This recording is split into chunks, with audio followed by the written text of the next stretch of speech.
Base kay Reggie Miller, si Kyrie expected na babalik sa lineup ng Dallas mid-February. Ongoing na si Kyrie sa conditioning ngayong season. Yung binigay nga lang niyang timeline, mag-o-All-Star Weekend yun. At after nun, mahabang pahinga din ang aabuti ng Dallas kung sakali. Pero mostly after All-Star, posibleng makabalik itong si Kyrie. Dahil yung binanggit ni Reggie Miller, kalagitnaan nyo ng road game ng Dallas. East at West pa yung schedule. Babalik ng home court ang Dallas February 27 na. Isa si Kyrie sa mga hindi pa nakakapaglaro ngayong season, sa mga player na merong injury pero potentially makabalik. Si Tatum naman expected babalik din ngayong season pero tinatanggi ng Boston lalo na si Coach Joe Mazzulla. Based pa sa mga insider, before March ang expected return date ni Tatum sa Celtics. Hindi pa rin nababago yung expectation sa kanya. Ang Celtics number 2 sa East so far as of January 21. One game ahead sila kontra sa Knicks. Binigyan di umano si Tatum ng access ng Boston sa mga road games training facility. Or kaya isinasama talaga siya sa mga workout. Kaso nagtataka na yung media bakit kapag nasa workout lagi si Tatum, lagi siyang may kasamang reporter at pinopost online yung mga workout niya kumpara kay Kyrie na parang tago.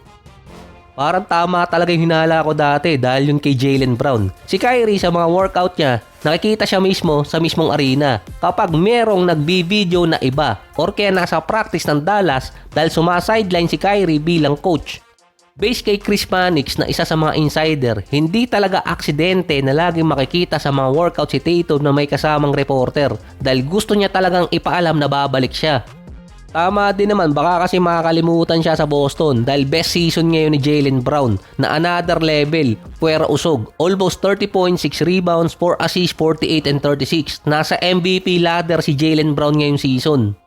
Pwede din taktika dahil si Tatum nilalagay sa mga injury report na questionable na kahit malayo pa yung recovery timeline kasi kailangan pa ng medical clearance bago makalaro talaga si Tatum ulit. Sa pagitan ni Kyrie at ni Tatum, parang mas malala yung injury ni Tatum dahil maliit ang success rate na makabalik. Parang KD at Dominic Wilkins yung pinaka-notable name dun. Si Klay Thompson naman short run. Dalawang big time injury kasi ang nakuha niya. Sa mga nagkaroon naman ng ACL injury, Jamal Murray at Zach LaVine halos parehas na era. Kaso mas malaki kasi yung risk pagdating kay Kyrie. Hindi stable ang lineup nila dahil sa mga injuries din at hindi rin alam kung sino ang mariretain. Si Tatum naman number 2 ng East yung Boston. Kumbaga parang gagawin tagabuhat si Kyrie sa Dallas samantalang si Tatum pwedeng supporting cast muna habang nag-iintay pa talagang gumaling. Si Scoot Henderson naman hindi pa rin nakakapaglaro since na-injured last September. Ito yung papasok ng training camp eh. Kahapon ko lang naalalang andun pa pala siya sa Portland. Hindi rin minamadali ng Blazers ang pagbabalik niya. 2 weeks ang recovery pa at iniintay pa si Henderson. Pero parang nakalinya na rin na magiging drop ba si Henderson since 2020 sa mga top 5 pick. Kahit matagal na wala si Henderson, mas marami pa rin siya nalaro kay Brandon Miller as of January 21. Meron pa namang isang candidate para sa draft bus, si Risha Shea ng Atlanta. Kaso lagi siyang available kumpara dito kay Scoot Henderson. Meron pang Abdiha itong Portland na maganda yung nilalaro. Next season, expected pang babalik si Damian Lillard sa Portland after ng kanyang injury. Ngayong season din, kailangan mag-decide ang Portland kung bibigyan nila ng kontrata si Henderson or kaya isasama sa trade bago yung deadline. Hamstring injury ang nakuha ni Henderson kaya hindi siya nakapaglaro since October pa at iniiwasan din ng Portland na bumalik yung kanyang injury habang nasa recovery timeline pa. Ang Houston naman nagkaroon ng big comeback versus San Antonio. Nainis si Wemby dahil nawala yung lamang nila. Based naman dito kay Kevin Durant, nakita na nila kung ano ang weakness nitong si Wemby. Pero technically, yun ang pinakamahina kay Wemby sa linya lang niya. Unstoppable si Wemby kapag layups or dunks. Pero ang chances na mapigilan si Wemby kapag jump shot. Hindi pa fully develop ang jump shot ni Wemby dahil matangkad at lagi niyang na-overpower yung ibang mga dumidepensa sa kanya.